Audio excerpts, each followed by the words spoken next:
Biden's Energy Department reportedly funneling $10 million to a China-backed green energy company. And those funds were sent over after the company partnered with a Chinese oil conglomerate that just so happened to receive $1.7 billion in investments from Hunter Biden's private equity firm back in 2015. Dr. Kevin Roberts, president of the Heritage Foundation, joins us now. Dr. Roberts, some people would look at that timing and say it's suspicious.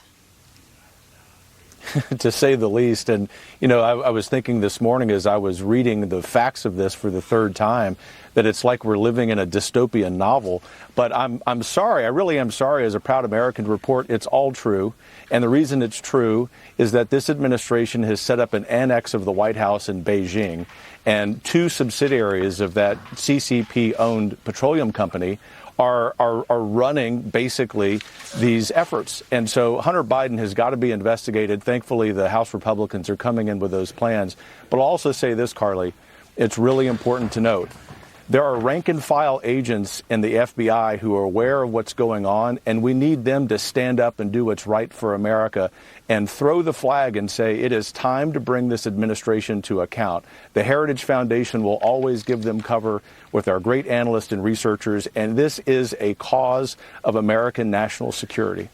Yeah, you know, on the one hand, the president is spending billions of dollars on the CHIPS and Sciences Act to compete with China. And then on the other, he now has a history of giving money to companies with ties to the Chinese Communist Party. Is that normal? Because that doesn't seem to make a whole lot of sense. No, it's not normal at all. I mean, just in case someone's watching and wondering about that, it is completely unprecedented. It likely is towing the line of treason, a word that I don't use lightly. You know that at Heritage we wouldn't say something like that if there weren't substance for it. And I want to be clear, it's really important when the House Republicans come into office in a few weeks that they have an agenda that's aspirational about the future and not 100% about investigations.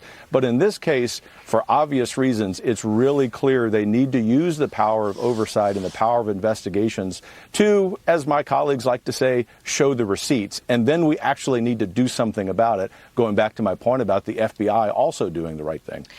Dr. Roberts, let's talk about what's going on in California. There are 3 different guaranteed income initiatives in San Francisco that exclude white residents. And the initiatives are the Black Economic Equity Movement, which provides $500 a month exclusively to Black young adults. There's also the Abundant Birth Project, which gives $1,000 a month to Black and Pacific Islander mothers, and the Guaranteed Income for Transgender People program, which will dole out $1,200 a month and prioritize enrollment of transgender, Black, Indigenous, or people of color.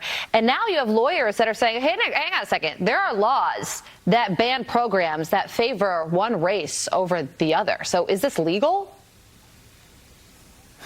It's not only not legal, it's sad, it's tragic, and I would even say that it's evil for this reason. You know, I'm a historian. You remember sitting in history classes, Carly, where hopefully your teacher or professor said one of the greatest achievements in the United States of America is the 14th Amendment. 620,000 fellow Americans gave their lives over a conflict, the Civil War, that produced, thankfully, the 14th Amendment. It is considered by historians, political scientists across the political spectrum our crowning achievement. What something like this in San Francisco does is say all of that should be thrown out. And it should be thrown out because now they want to, as they would say, define everyone by their race or by being transgender.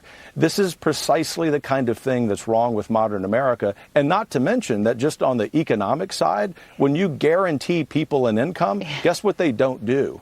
They don't show up for work. Yeah. So there's nothing about this that makes sense. You're absolutely right. It's the issue of do government handouts really benefit low-income people, making them more reliant on the federal government?